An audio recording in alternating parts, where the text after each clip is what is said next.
This video is brought to you by ExpressVPN. Hey brother! Ben, remember earlier this year when after years of admiring him on the big screen, the most natural star-clad leader of his time finally decided to hang up his hat, take care of himself, go for the girl, and leave all of his friends behind?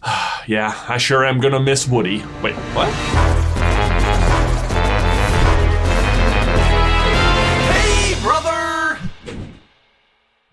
Before we dive on in, I'd like to give a huge thank you to today's sponsor, ExpressVPN. If you're like me, you might be thinking, what's a VPN? And it's actually pretty simple. Think about it like this. When you're on the internet, all of your data is kind of like a postcard that you have just dropped in the mail, probably to your grandmother. Your whole message is just right there for anyone to read if they happen to take the time. But with a VPN, it's like before you dropped it in the box, you first pulverized your postcard into postcard dust. Then the postman picked up your postcard dust and delivered it to your grandma, who really does just love hearing from you. You should probably write to her more often. Where it then reforms into a lovely glossy photo of wherever you happen to be sending it from. Probably the Grand Canyon. Because for some reason, that's where I'm pretty sure 99% of all postcards come from. And that one gift shop has cleaned it up. But as adorable as that sounds, your data online is a much different story. It's not just a piece of paper that says, wish you were here! The sentiment of nearly all postcards. Your internet data could be anything from your passwords to your financial information to your emails. You don't want the mailman reading your emails. But that is where ExpressVPN can help you. Whenever I personally plop down in like a coffee shop or anywhere that has just regular public Wi-Fi, I launch the app with a single click, and from there it takes care of everything. All of my data becomes postcard dust and everything is protected. And you can get 3 months for free by heading to expressvpn.com/SCP. We'll also put that link down in the description. Again, 3 months for free, expressvpn.com/SCP.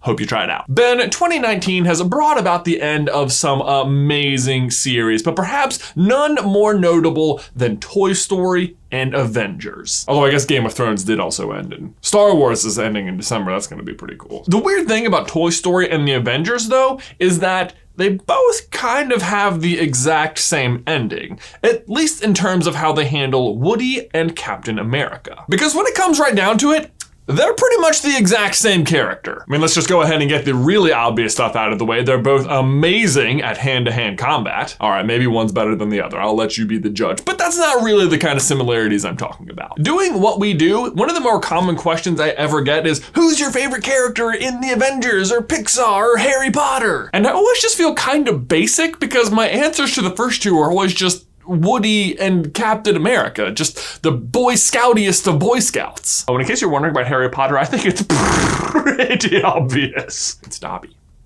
But it's no surprise that if you've been drawn to one, you're probably also drawn to the other because they just have so many similarities. And this has always been true, but it's never been more obvious than this summer when each of their respective character arcs have come to an end. But let's start a little earlier than that. They don't always match up beat for beat, but it is amazing how often these two have very specifically similar story elements. Like, first of all, both are relics from a time long gone. Cap was alive in the 40s, but gets frozen in ice for 66 years before waking up in the present. And in Toy Story 2, Woody discovers he was the star of an old TV show, and if you believe some crazy people's theories, he too was in stasis for some 50 years before being discovered by Andy. But whatever, that's probably just fake news.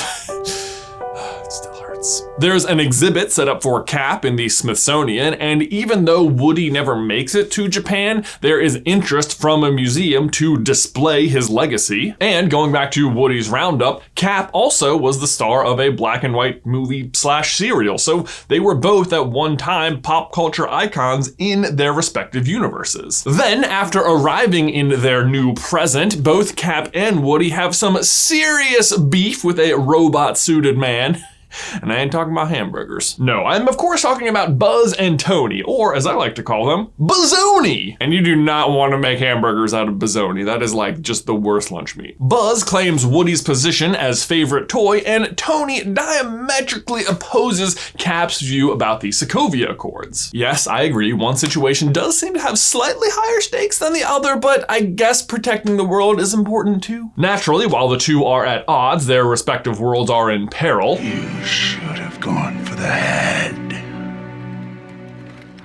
He's not here, Mom. Woody's gone. Powerful stuff. But once they make up, they're basically unstoppable and set everything right in their world. Woody! Buzz! Oh great, you found him. Cap and Woody also share the weirdly very specific plot point of having to unbrainwash their recently armless friend, Bucky? Bazoni. What's Bucky? I am Mrs. Nesbit. Snap out of it, Buzz. They both even lose their arm in the same way, falling without style. I'll be honest, sometimes when I'm writing these scripts, I'll be like, wow, that lined up in an unexpectedly convenient way. That was one of those times. As was the fact that they are both true masters of disguise. Like, I bet you've never even noticed Cap walking past this garbage in this scene, or Woody disguised as a girl in a scarf on this escalator. But going beyond their weird skills and armless situations, we find two individuals who are similar on a base level from their very core. That's right. Steve Rogers also had a pull string. No, but seriously, both are such natural leaders. Both can immediately assess a situation, assemble a group of people, and instruct them with good tactical information on what to do. We're going to have to break a few rules, but if it works, it'll help everybody. And both are stubborn beyond what seems reasonable and will stick to their guns, or, well, empty holsters and shields. Kind of the opposite of guns if you think about it. Almost no matter what. Woody refuses to join his friends at Sunnyside or even accept their decision to do so, insisting that the right thing to do is to go home and be loyal to Andy, even if Andy's not going to be there and they're just going to be stuck in the attic. And Steve breaks up the Avengers because he refuses to work for somebody else's agenda. Although to be fair to Steve, I mean, the last time he thought he was working for S.H.I.E.L.D., they were actually Hydra, and that was like the one group of people he just did not want to work for. And it's also possible that Nick has actually been a green alien the whole time, so yeah, I'm still just Team Cap. But it is the stubbornness that ends up being their tragic flaw. Cap and Woody both have a clear understanding of their purpose, but struggle to exist without that purpose. He had this other kid, Andy. And you know what? I don't think he's ever gotten over him. Captain America. God's righteous man. Pretending you could live without a war. Even though Woody eventually changes his mind and agrees to be given to Bonnie, you can tell he is having trouble just not being the favorite toy, not running the room, and just not being owned by Andy. You are going to be there for Andy when he Who's Andy? I mean, Bonnie. You have to be there for Bonnie. Cap is willing to do almost anything for anyone else, but doesn't really ever know how to help himself, doesn't know how to exist without duty. You thinking about getting out? No. I don't know. To be honest, I don't know what I would do with myself if I did. And this one thing, maybe more than anything else, is the true lesson they learned this summer: how to put themselves first. And as ever, they did it the exact same way. As Toy Story 4 and Endgame come to an end, we see each hero bid farewell to a longtime group of friends, choosing instead to lead a life for themselves and go after the girl they lost long ago. But in one final act of duty, they both also each choose a successor by passing on a star-shaped emblem. Cap passes on his shield to Sam, and Woody passes on his sheriff's badge to his longtime best friend for the past 4 movies, the one toy who always knows they've got a friend in him. Jesse! I don't know, it feels like maybe there was a more obvious choice. In any case though, it's not a lesson you often learn, that sometimes you need to put yourself before others, but it is certainly one these two heroes have definitely earned. We are of course very sad to see them go, but Cap, Woody, we hope you enjoy your retirement, and thank you for all the memories. Ben, my question for you and everyone else is, do you agree with who got the badge and the shield, or did Buzz and Bucky totally get gypped? Also, I just noticed this, both their names start with buh.